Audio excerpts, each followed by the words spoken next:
Cytomegalo virus, এটা নিয়ে আমরা আলোচনা করব। মনে রাখবো যে আমাদের হারপিস যে ভাইরাস, এই হারপিস ভাইরাসের মধ্যে সব থেকে বড় সাইজের ভাইরাস হচ্ছে সাইটোমেগালো ভাইরাস, ঠিক আছে। এবং এটা হিউম্যান হারপিস ভাইরাস 5, হ্যাঁ 4 আমরা জেনে আসছি এপস্টেইন-বার ভাইরাস, এবং এটা হচ্ছে 5 নম্বর ভাইরাস।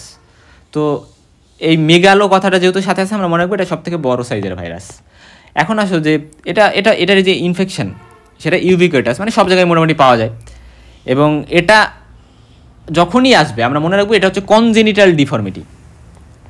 কনজেনিটাল ডিফর্মিটি করতে কিন্তু এটা ওস্তাদ, এটা যারা বাচ্চা আছে, ফিটাস আছে, সেটার কনজেনিটাল ডিফর্মিটি কিন্তু করতে পারে। আর যেগুলা হচ্ছে মানে ভার্টিক্যালি ছড়ায়, অর্থাৎ মা থেকে বাচ্চাতে ছড়ায়, সেই ভাইরাসগুলোকে আমরা মনে রাখি টর্স দিয়ে। হ্যাঁ, এটা পড়ে আসছো তোমরা।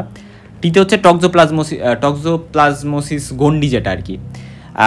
ওতে হচ্ছে মানে এটা যদিও ভাইরাস না, বাট স্টিল এটা কিন্তু ইম্পর্টেন্ট একটা রিজন, যে মানে এটা এই ইনফেকশনটা কি দ্বারা ছড়ায়, আমাদের ভার্টিক্যালি বা মায়ের থেকে বাচ্চাতে, পেটে থাকা অবস্থায় বাচ্চা।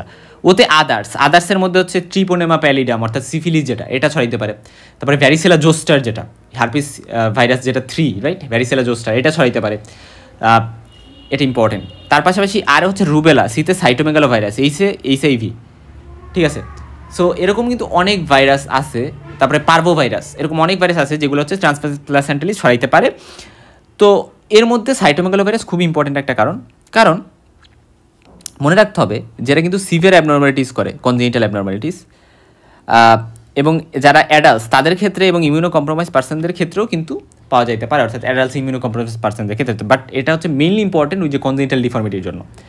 এবং এখানে আমরা মনে রাখবো সাইটোমেগালো ভাইরাস দ্বারা যে ইনফেকশনটা হয়, এটাতে আমরা সাইটোমেগালিক ইনক্লুশন ডিজিজ এটাকে বলে থাকি। কারণ এখানে আমরা সাইটোমেগালো ভাইরাস যে সেলগুলোকে ইনফেক্ট করে, সেই সেলগুলোতে আমরা একটা ম্যাসিভ বা বড় মাপের একটা ইনলার্জমেন্ট বা একটা ইনক্লুশন বডি কিন্তু দেখতে পাই। একটা না, মানে অনেকগুলা, সেগুলো আমরা দেখব। যেমন লক্ষ্য করো, এবং সেই অ্যাপিয়ারেন্সটা কেমন হয়, উলস আই বা আমরা বলতে পারি পেঁচা পাখির আয়ের মতো হয় অ্যাপিয়ারেন্সটা। আমি তোমাদের দেখাবো এক এক করে, বাট তার আগে ভাইরাসের স্ট্রাকচারটা দেখো। যে ভাইরাসের নর্মালি ইনভেলাপ থাকবে, গ্লাইকোপ্রোটিন থাকবে, অর্থাৎ এই যে এইগুলো গ্লাইকোপ্রোটিন ইনভেলাপের সাথে লাগানো, এবং এখানে ক্যাপসিড আছে, এবং ক্যাপসিড বাদে কিন্তু এখানে টেগুমেন্ট আছে। এই জায়গায় যে প্রোটিনগুলো থাকে, এই যেগুলোকে আমরা টেগুমেন্ট বলি। তারপর হচ্ছে ডিএনএ কোর আছে, অর্থাৎ এটা যেহেতু একটা ডিএনএ ভাইরাস, এই যে জিনোমে ডিএনএ থাকবে। এখন এই যে দেখো, এই ছবিটা একটু লক্ষ্য করো, দেখো এখানে এই যে দুইটা চোখের মতো দেখতেছো না, এই যে একটা চোখ, তো এটা কিসের মতো, প্যাঁচার মতো দেখা যাচ্ছে না, প্যাঁচার চোখের মতো, উলস আই। সো এই প্যাঁচার চোখের মতো এই যে ইনক্লুশন বডি আমরা পাইতেছি, এটা হচ্ছে সাইটোমেগালো ভাইরাসের একটা ক্যারেক্টারিস্টিক বা প্যাথোগনোমিক একটা ফিচার।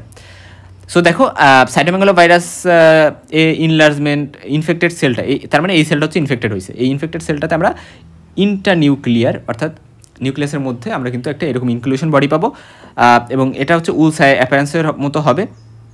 এই জিনিসটা ইম্পর্টেন্ট। এবং এটা সারাউন্ডেড বাই ক্লিয়ার হলো, এটা সারাউন্ড করে রাখছে ক্লিয়ার হলো, এই যে লক্ষ্য করতে পারতেছো। আচ্ছা, এখন আসো যে এটার সাইটোমেগালো, আমরা জানি এপস্টেইন-বার ভাইরাসের 2টা টাইপ ছিল, বাট সাইটোমেগালো ভাইরাসে কিন্তু একটাই টাইপ থাকে, ঠিক আছে। এটার কোনো মানে বিভিন্ন টাইপের হয় এরকম না।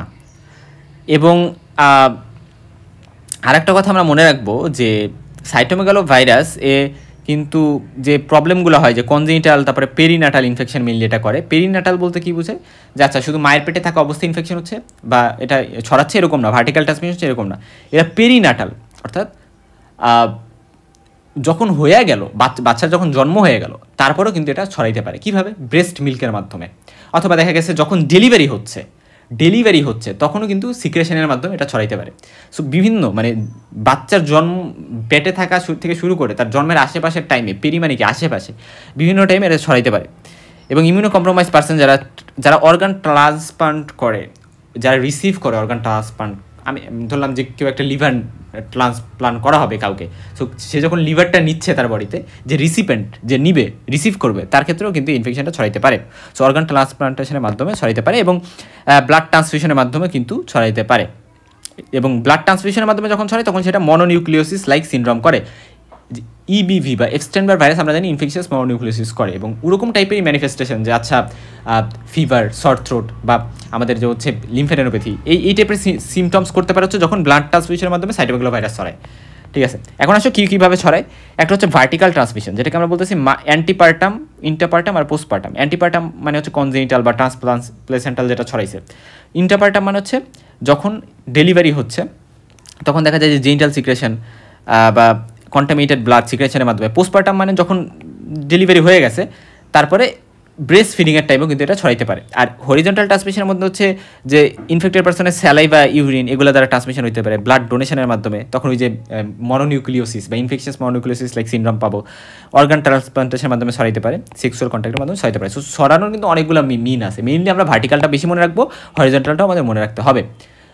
আচ্ছা, এখন আসলে প্যাথোজেনেসিস কি? এটা মেইনলি স্যালাইভারি গ্ল্যান্ডকে ইনফেক্ট করে, স্যালাইভারি গ্ল্যান্ডকে ইনফেক্ট করলো এবং তারপরে এরা ব্লাডে ইন্টার করে, এবং এরা হচ্ছে বিভিন্ন এপিথেলিয়াল সেলস এবং আদার গ্ল্যান্ডস অফ দ্য বডিকে ইনফেক্ট করে, এবং এরা মেনলি বিভিন্ন সিক্রেশনস এবং ইউরিনের মাধ্যমে এরা কী হয়, এরা ছড়ায় মানে একজন পার্সনের বডি থেকে আরেকজনের পার্সনের বডিতে, এবং এরা মানে কন্ট্যাক্ট, স্যালাইভ এগুলোর মাধ্যমে ছড়াইতে পারে। সেক্সুয়াল ট্রান্সমিশন বাই সিমেনের মাধ্যমে বা সার্ভাইকাল সিক্রেশনের মাধ্যমে, মহিলাদের ভ্যাজাইনাল সিক্রেশনের মাধ্যমে এরা ছড়াইতে পারে, এবং ব্লাড ট্রান্সমিশন, অর্গান ট্রান্সপ্লান্টেশনের মাধ্যমে এরা ছড়াইতে পারে, আর ভার্টিক্যালি তো ছড়াই।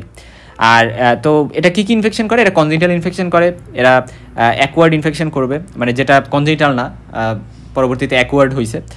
তার পাশাপাশি ইমিউনো কম্প্রোমাইজ পেশেন্টের ক্ষেত্রে এরা ইনফেকশন করবে, যারা ইমিউনো কম্পিটেন্ট আছে তাদের ক্ষেত্রেও এরা ইনফেকশন করতে পারে, সেটা ব্লাড ট্রান্সফিউশন বা দেখা যেতে পারে যে অর্গান ট্রান্সপ্লান্টেশনের মাধ্যমে। এখন কথা হচ্ছে কনজেনিটাল কী করতে পারে? এরা হচ্ছে অ্যাসিমটোমেটিক, সিমটোমেটিক কেস করতে পারে। হ্যাঁ, এই জিনিসটা ইম্পর্টেন্ট। এবং এরা মায়ের বডি থেকে বাচ্চার বডিতে হচ্ছে ভাইরাসটা যখন ভার্টিক্যাল ট্রান্সমিশন হয় তখনই মেইনলি এটা হয়। আচ্ছা, যদি এমন হয় যে সিমটোমিক, অর্থাৎ একটা প্রেগনেন্ট ওম্যান সে হচ্ছে সাইটোমেগালোভাইরাস দ্বারা মানে ইনফেক্টেড এবং তার বাচ্চার ক্ষেত্রে হওয়ার চান্স থাকে, এবং সেক্ষেত্রে বাচ্চার কী হতে পারে? মাইক্রোসেফালি হতে পারে, অর্থাৎ তার যে হেড সেটা ছোটো হয়ে যেতে পারে, ইন্টারসেরেব্রাল ক্যালসিফিকেশন হয়ে যেতে পারে, শক্ত হয়ে যেতে পারে, হেপাটোস্প্লিনোমেগালি পাওয়া যেতে পারে। সো সাইটোমেগালোভাইরাসও কিন্তু হেপাটোস্প্লিনোমেগালির একটা কারণ। র্যাশ পাওয়া যেতে পারে, মেন্টাল রিটার্ডেশন হতে পারে বাচ্চার, এবং বাচ্চার কিন্তু হিয়ারিং লসও হতে পারে, ইউনিল্যাটারাল অথবা বাইল্যাটারাল।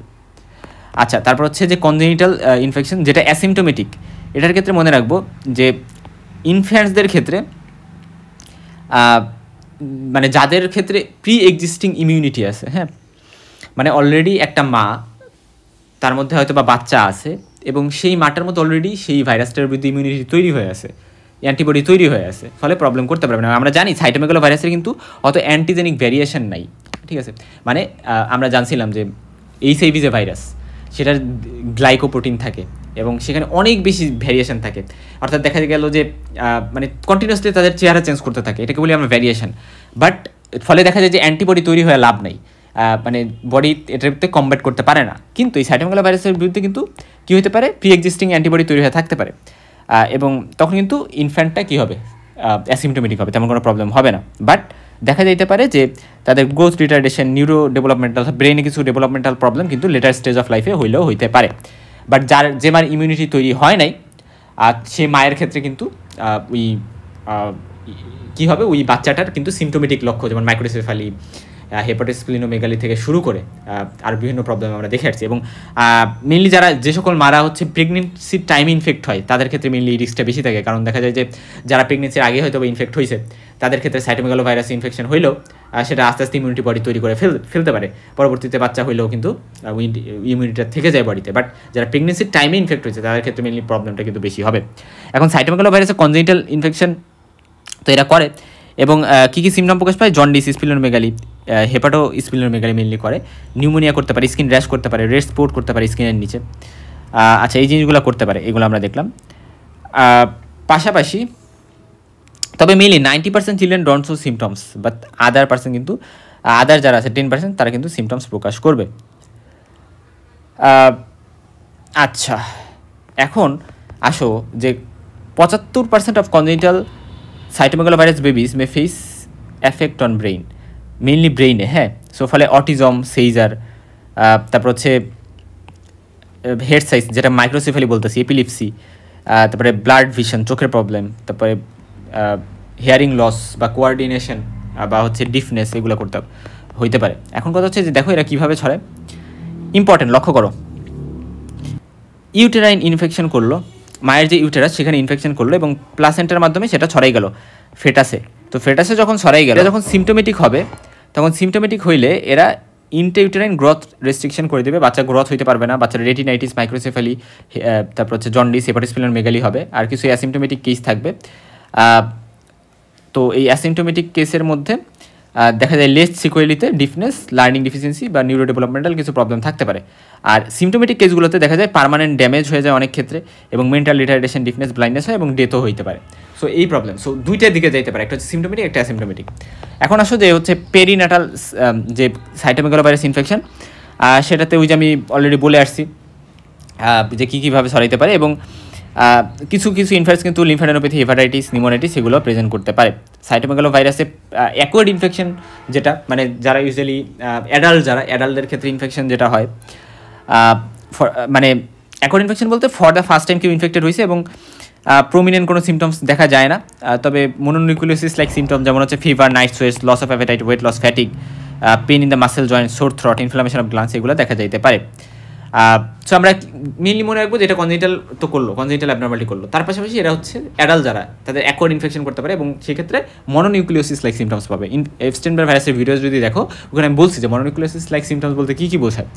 এবং ইমিউনো কম্প্রোমাইজ পার্সনের ক্ষেত্রে কিন্তু এরা বিভিন্ন প্রবলেম করতে পারে, যেমন হচ্ছে gastrointestinal disease, retinitis, hepatitis, encephalitis এবং বিভিন্ন CMV সিনড্রোমসের বিভিন্ন টাইপের অ্যাবনর্মালিটিস করতে পারে, এবং এরা মনোনিউক্লিওসিসও করতে পারে। এবং ক্লিনিক্যালি এটা কিন্তু ডিফিকাল্ট হয়ে যায়, এটা কি সাইটোমেগালোভাইরাসের মনোনিউক্লিওসিস না এপস্টেইন-বার ভাইরাসের মনোনিউক্লিওসিস, এবং এরা রিঅ্যাক্টিভেশন বা রিকারেন্সও হইতে পারে, কারণ আমরা জানি এটা লেটেন্ট ইনফেকশন করতে পারে, কারণ আমরা জানি হার্পিস ভাইরাসের সবগুলোই লেটেন্ট ইনফেকশন করতে পারে।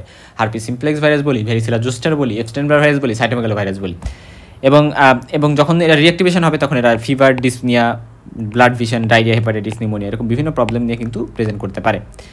কমপ্লিকেশন হিসেবে কী হইতে পারে, যে কমপ্লিকেশন হিসেবে আমাদের উইক ইমিউনিটি যাদের, তাদের ক্ষেত্রে প্রবলেম বেশি হবে, রেটিনাইটিস, কোলাইটিস, ইসোফেজাইটিস, হেপাটাইটিস সহ আরও বিভিন্ন প্রবলেম হইতে পারে, এনকেফালাইটিসও করতে পারে। আর নিউবর্নদের ক্ষেত্রে কিন্তু ওই যে সেম কথা, blurring vision, hearing loss, nervous related disorder, seizure এগুলো হবে।